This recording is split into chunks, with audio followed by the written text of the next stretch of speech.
Wonderful privilege that we have to come out and assemble this evening to worship God.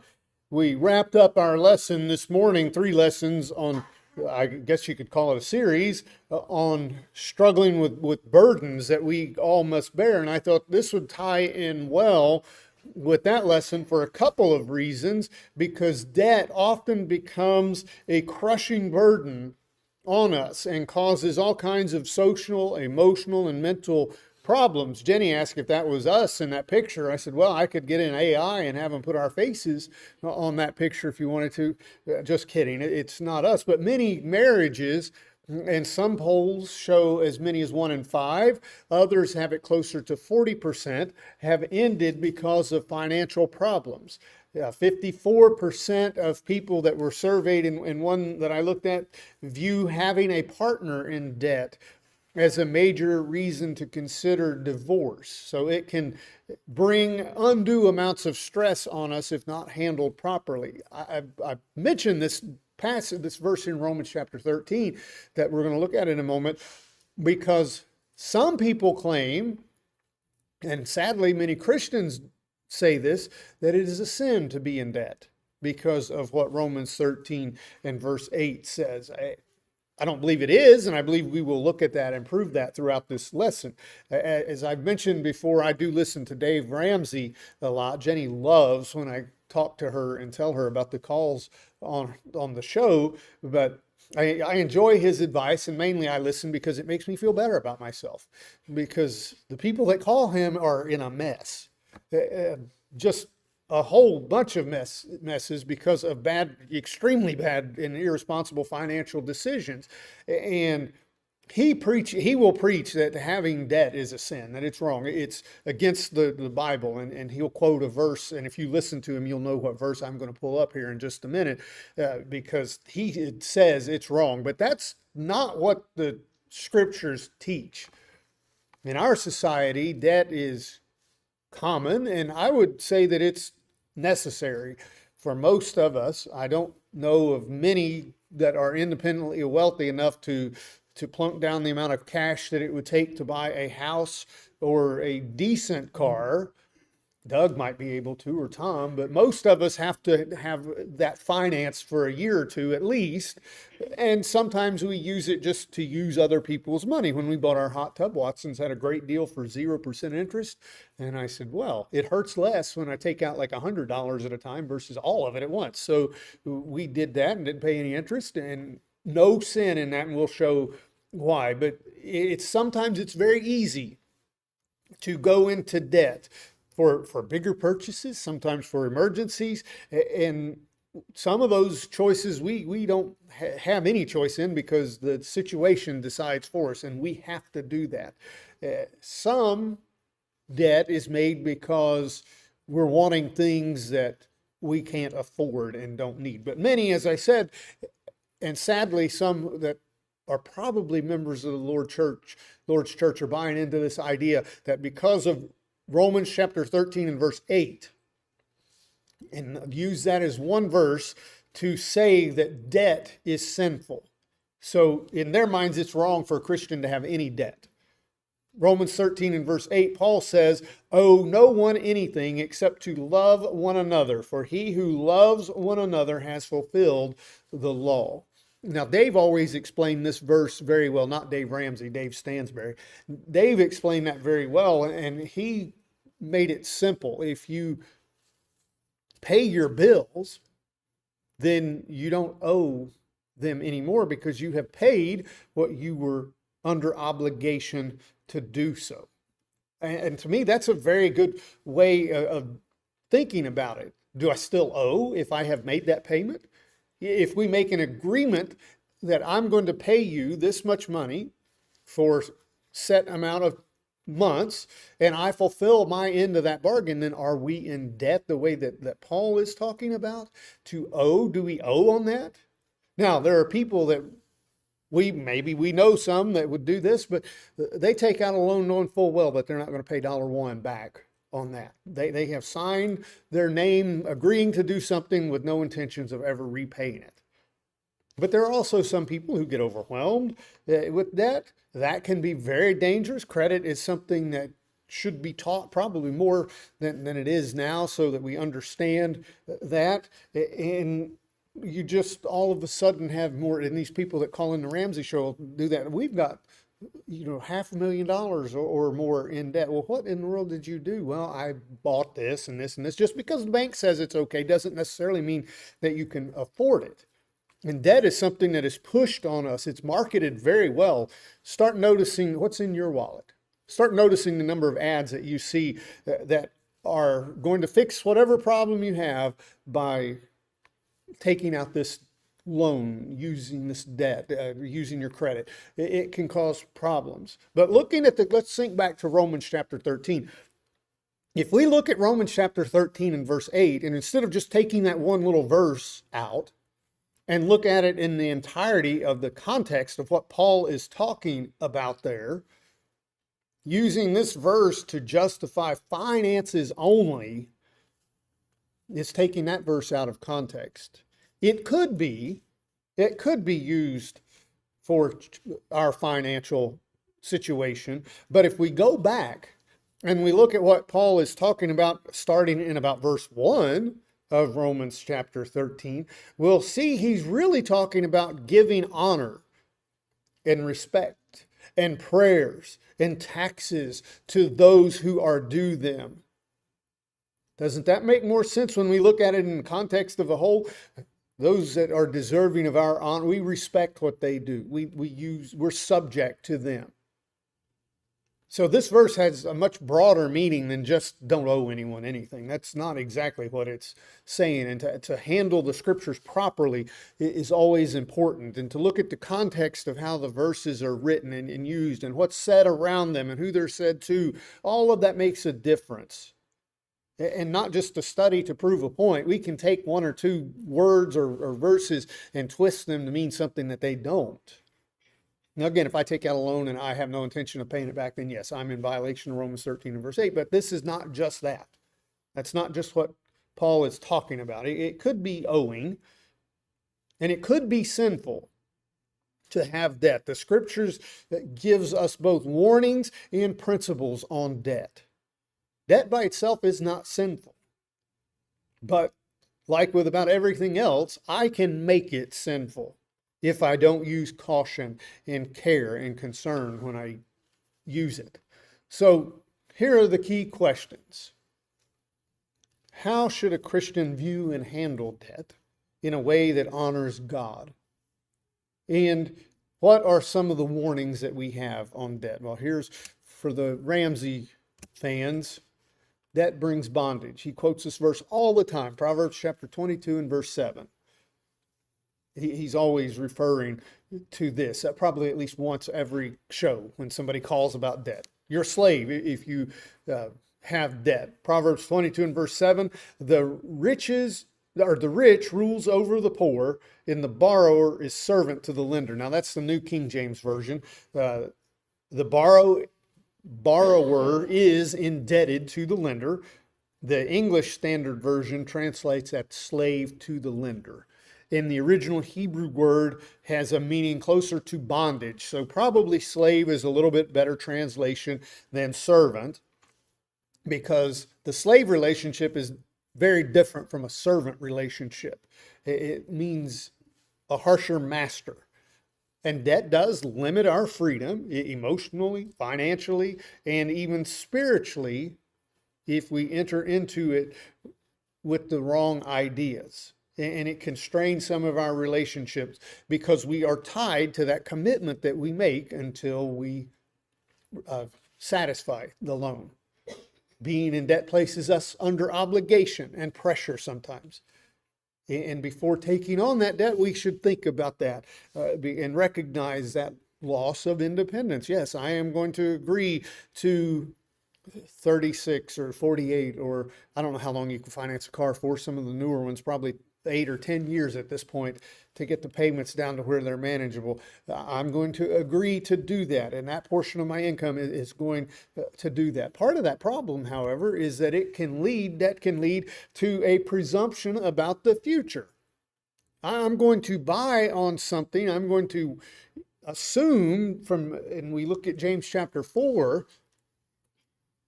Carl sang that song based on James chapter 4 this morning as a life of a flower. From James chapter 4 and verse 13, we don't have, our life is short, it's brief, and we don't have a promise of the future. And sometimes making plans, if we don't keep them in perspective, causes us problems. Yes, we all have plans, but we have to remember that we're not promised a tomorrow. In James chapter 4 and beginning in verse 13, come now, you who say to today or tomorrow we will go to such a city, spend a year there, buy and sell and make a profit, whereas you do not know what will happen tomorrow. For what is your life? It is even a vapor that appears for a little time and then vanishes away. Instead, you ought to say, if the Lord wills, we shall live and do this or that. Making future plans becomes the problem when we leave God out of those plans. We make all these plans, all these commitments without knowing what the future holds, or without considering what this would do to my relationship with God. And debt, especially when we accumulate too much of it, often assumes that we're going to be making a future income that's not guaranteed. We all experience downturns financially. We all have unexpected expenses that pop up, and many through no fault of our own. I mean, the price of a new HVAC system in your house is really inexpensive, isn't it? Yeah, I mean, that can be up to $6,000, $7,000, $8,000 or more if you're lucky. If you know the person that's doing the installing, you might get a little break. Those things come at us unexpectedly often. And if we've already committed all of our funding that we have to debt to pay for something in the past, that money's already spoken for. And it's going to place us in a very difficult spot. I remember when I signed my first loan on the home that we live in now, we were approved for twice as much credit for the bank, the loan officer. Well, you can get a house that is this big. And I said, no, I can't, because what if something happens to one of our income? Well, as you all know, something did happen to one of our incomes. It moved out. And it left me with a house that if I had went to the maximum amount of credit that we were allowed to get, I wouldn't have had a house. And thankfully, I was able to keep it. And as long as we pay our property taxes, we own that house. But something can happen. And if we're just running it to the maximum level at all times, we're making presumptions about the future that a Christian should not, because the scriptures teach us that we can't. It can cause, and it reflects overconfidence in material possessions rather than our trust in God. And we need to make sure that we're making these plans humbly and avoid overcommitting financially, because what's going to happen tomorrow? We don't know. How about spiritual distractions? I was listening to a song today, and I cannot remember the lyric in it that I was going to bring out, but it was talking to the effect that we can never have enough.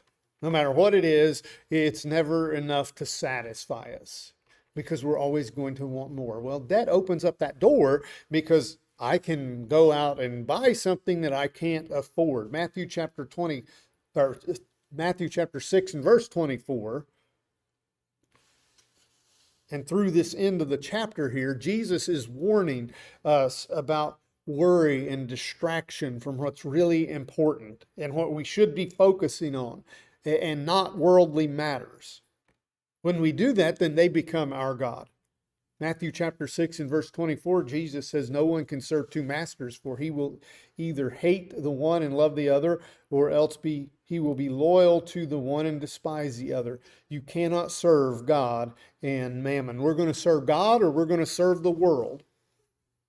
And if we're living beyond our means, we can be pretty confident that we're serving the world. We're chasing wealth and worldliness. Financial obligations compete to our devotion to God, because we're focusing on those.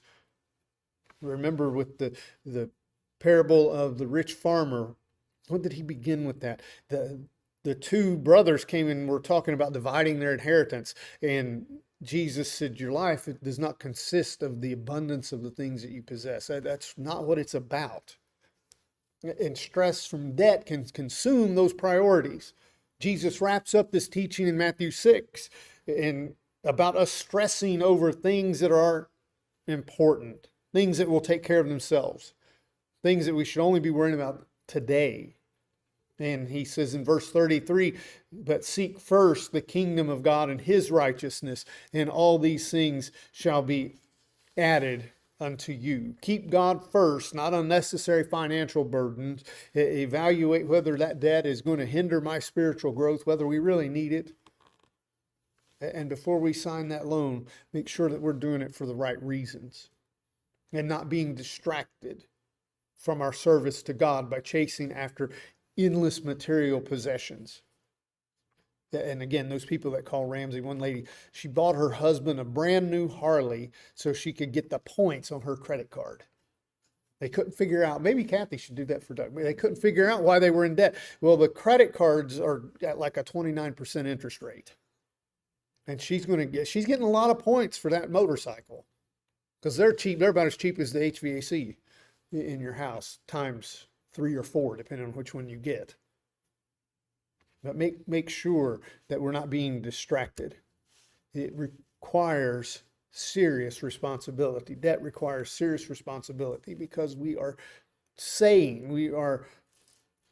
placing our name on a contract tying us to this. In Psalms chapter 37 and verse 21, this point can tie back into that Romans chapter 13 and verse 8. When we make that debt, we have made a commitment that I am going to repay this amount of money. This is what I am agreeing to. That's what we owe. We were talking about that this afternoon about my mom and dad's neighbor. She works at a car lot, and they have a lot. They deal. It's a kind of a buy here, pay here place, and part of the problems that they have is the cars break down. The people can't afford to pick. Well, broken down or not, the loans still due. And that they have to pay that loan. In Psalms chapter 37 and verse 21, the wicked borrows and does not repay, but the righteous shows mercy and gives. Borrowing creates a moral obligation. We may not think, or many may not think about it like that, but when I have signed my name to that, I am morally obligated. I've given my word that yes, I am going to return this money once the payment schedule is made. And we can have every intention of repaying a loan and something prevent us from that, but that's a different story. But if it's within our power to repay it, we must. And most creditors will, to a certain extent, if they see that you're trying to repay it, will work with you because that's way easier than doing a repossession or something like that. But if we're able to pay and just refusing, then that's not pleasing in God's sight. Also, debt can prevent us from properly giving to the Lord. We've had a couple lessons on this subject in our giving and what the Lord expects from us in Romans chapter 16, beginning in verse 1. We looked at this a few weeks ago, so there's no need to reread it. I think we just looked at it last week, but in verse 2, Paul says that we give as we have been prospered. That does not mean that I give from whatever I have left over, that I have satisfied all my wants and I've paid for them, and then I look at my bank account and I see what's left in it or what's in my wallet as I walk through the door, and that's what I give. If I'm doing that, then all I'm giving is God. He's just getting a scrap or two. And God expects us to keep within a budget with our finances and plan on our giving. We've purposed in our heart. It's not just what we give, but it's how I purpose in my heart to give and plan on. And every financial decision that we make, like when I'm thinking, can I afford this new car? I should always be thinking, how's that going to impact my giving? Well, God can have a little bit less. I really need this nice car. We need to work out that part first rather than making that commitment to the loan and then seeing how my contribution fits in with that. And along similar lines, if I have overextended myself in debt, then that can limit my ability to help others. We talked a little bit about that this morning and helping others with their burdens, and how a Christian is supposed to be willing to help those that we see in need. We'll look at 1 John chapter 3 and verse 17. Like my giving to the Lord, if I take all of my finances and I spend all of my resources on me and I commit it to debt on myself, then when I see someone in need, I have nothing left to help them because I've spent it all. I've spent it before I even get it. 1 John chapter 3 and verse 17, but whoever has this world's goods and sees his brother in need and shuts up his heart from him, how does the love of God abide in him? We've looked at several lessons the last few weeks about helping according to my abilities. And part of my abilities is my budget. And if I'm not a good steward of that to the point of just not and hey, it's tight on all of us sometimes, but if I don't have anything at all to help others because I have just accumulated everything upon myself, I don't have the love of God in me. Is that not what 1 John chapter 3 and verse 17 just said? So if uncontrolled, debt can cause problems if we don't use it responsibly. Again, we're not finding a passage that says it's sinful, but we are finding warnings about it. Now, it can be avoided in some instances, not in all, through commitment. Contentment. We've made a commitment with the debt. We have contentment in our lives. Hebrews chapter 13 and verse 5. Now, again, not all debt. We all need transportation. Even with Dave Ramsey, that's one of the 4 things that we need in his list of financial advice. But I don't need that 2-seater BMW that keeps popping up in my Facebook ads because it thinks I'm looking for a new car for some reason. And when I looked at it, and I mean, part of me would love to have a little convertible to scatter around town in and during my midlife crisis, but it was a 2002 convertible, and it was $189,000. I don't know what was so special about that over some of the other convertibles, but I don't need that one, do I? I can't afford that. And I had to look at that price 2 or 3 times, and it kept popping up in my feed. So apparently Facebook thinks I can afford it. I may not need a car like that, do I? And I mentioned how many ads that we see, especially cars, telling me how happy we would be. And look, you can get this for just this much a month. Just $800 a month will get you this car. You can afford those monthly payments. But we don't have to go in debt for these things if we're content. Hebrews chapter 13 and verse 5, let your conduct be without covetousness. Be content with such things as you have. Many debts come because I'm just discontent with what I have and I want to have more.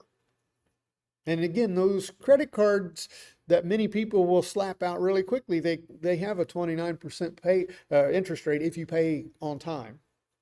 And the fees for being late goes up all the time.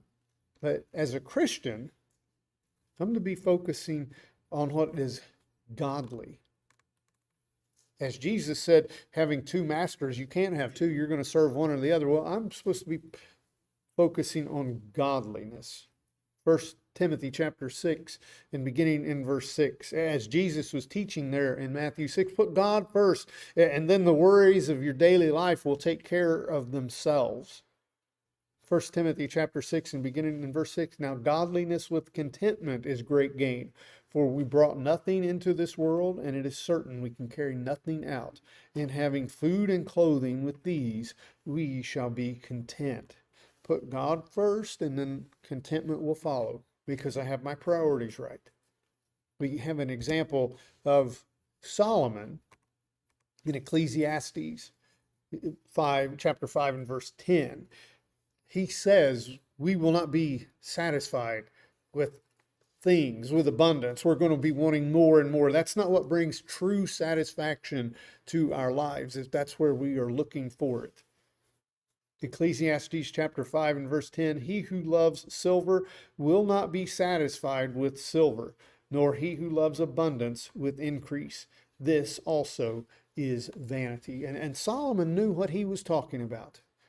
He had it all, and he went to levels of madness to get it, beyond anything that we can do. Of course, he didn't need a credit or a loan to amass this amount of possessions that many try to achieve today.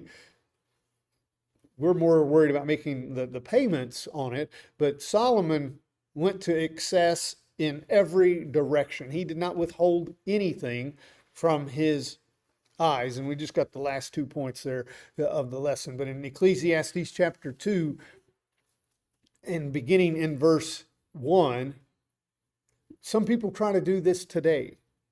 We see everything that we want, and we try to get it.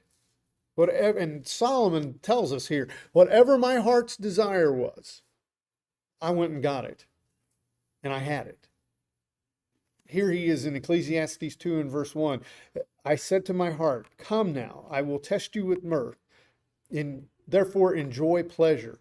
But surely this also was vanity. I said of laughter, madness, and of mirth, what does it accomplish? I searched my heart, how to gratify my flesh with wine, while guiding my heart with wisdom, and how to lay hold on folly, till I might see what was good for the sons of men to do under heaven all the days of their lives. I made my works great. I built myself houses. I planted myself vineyards. I made myself gardens and orchards, and I planted all kinds of fruit trees in them. I made myself water pools from which to water the ground, water the growing trees of the grove. I acquired male and female servants, and had servants born in my house. Yes, I had greater possessions and herds and flocks than all who were in Jerusalem before me. I also gathered for myself silver and gold in the special treasures of kings and of provinces. I acquired male and female singers, the delights of the sons of men, and musical instruments of all kinds. So I became great and excelled more than all who were before me in Jerusalem. Also, my wisdom remained with me. Whatever my heart's desired, whatever my eyes desired, I did not keep from them. I did not withhold my heart from any pleasure, for my heart rejoiced in all my labor, and this was my reward from all my labor. And here's where he sums it up. Then I looked on all the works that my hands had done, and on the labor which I had toiled, and indeed all was vanity and grasping for the wind. There was no profit under the sun. Look at all the things that he had done. Everything he wanted, he got. Everything he thought he wanted, he got. And he says it's all emptiness. It's trying to grab onto something like the wind and hold on to it. We can't do it. It's not attainable. Solomon learned this through experience. Paul tells us that as well in Ephesians chapter 4 and verse 11. Contentment was something that he learned. True contentment. Philippians chapter 4 and verse 11, and he received his contentment and his strength through Christ. Not that I speak in regard to need, for I have learned in whatever state I am to be content. I know how to be abased and I know how to abound. Everywhere in all things I have learned both to be full and to be hungry, both to abound and to suffer need. I can do all things through Christ who strengthens me. Paul's life was not easy. We talked about him this morning. In fact, the scriptures would say that once he obeyed the gospel, it was anything but. And Paul said, that's okay. I'm content wherever I find myself because I'm looking towards Christ. And that's how we should be too. We have the same Christ in our life that he did. This isn't saying that we should never try to improve ourselves or that we should never buy anything or anything like that. That's not what we're saying at all. But our happiness, our contentment comes from within us, not from the things that we accumulate. Paul found that true happiness because of his relationship with Christ. Not in what he had or how things were going around him. We can see all the suffering that Paul went through. He had some very difficult times in his life.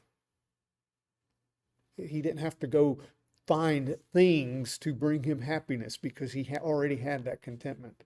So the question to wrap up, is debt a sin? No, but it can lead to sin. It can lead to problems. So we need to make sure that we're practicing gratitude, that we're living within our means, and making sure that we're financially honest with ourselves about what we can and can't do, and avoid making unnecessary debt that can bring on problems, and trust in God that He will provide for us. Christ provides freedom. Paul tells us that Christ gives us peace that passes understanding. And we have freedom. We have freedom from sin. We have freedom from the bondage that it brings. And if we're placing ourselves in unnecessary financial hardship, then we're not at peace, are we? We're anything but. So if you're subject to the Lord's invitation in any way, if that is a burden that we're dealing with, if there's something that we need to take care of in our lives, then let's do that now while we have the opportunity to correct that as we stand and sing.